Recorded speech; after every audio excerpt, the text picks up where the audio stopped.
നൊയിമ്പ് കാലം 5-ാം വാരം തിങ്കൾ.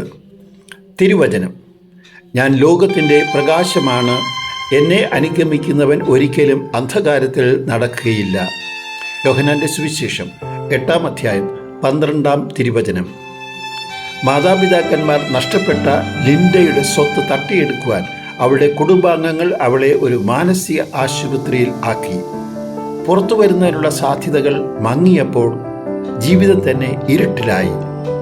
ഇന്നത്തെ സുവിശേഷത്തിൽ യേശു പ്രകാശമാണെന്ന് നമ്മെ അറിയിക്കുകയാണ്. യേശുവാകുന്ന പ്രകാശം നമ്മളിലേക്ക് കടന്നു വന്നാൽ നമ്മളിലെ ഇരുട്ട് യേശു പ്രകാശമാക്കി മാറ്റും. അപ്പോൾ യേശു നമ്മുടെ ജീവിതത്തിൽ പുതിയ വഴികൾ തുറക്കും, പാദത്തിന് വിളക്കും, പാതയിൽ പ്രകാശവുമായി മാറും. ആശുപത്രിയിലെ നോട്ടീസ് ബോർഡിൽ രോഗികളെ സഹായിക്കുവാൻ സന്നദ്ധ സേവകരെ ആവശ്യമുണ്ട് എന്നുള്ളൊരു അറിയിപ്പ് ലിൻഡ കണ്ടു. അത് അവൾക്ക് ഒരു വെളിച്ചമായി മാറി. ലിൻഡ രോഗികളെ ശുശ്രൂഷിക്കുവാൻ തുടങ്ങിയപ്പോൾ അവളുടെ ഉള്ളിൽ മറഞ്ഞിരുന്ന സ്നേഹം ഒരു പ്രവാഹമായി ഒഴുകി. ഇത്രമാത്രം ശുശ്രൂഷ ചെയ്യുവാനുള്ള സിദ്ധി തനിക്കുണ്ടെന്ന് ലിൻഡ പോലും അറിഞ്ഞിരുന്നില്ല. ശുശ്രൂഷ ചെയ്യുന്ന ലിൻഡ ഇപ്പോൾ സന്തോഷവതിയാണ്.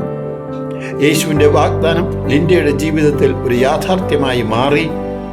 എന്നെ അനുഗമിക്കുന്നവൻ ഒരിക്കലും അന്ധകാരത്തിൽ നടക്കുകയില്ല, അവന് ജീവന്റെ പ്രകാശം ഉണ്ടായിരിക്കും.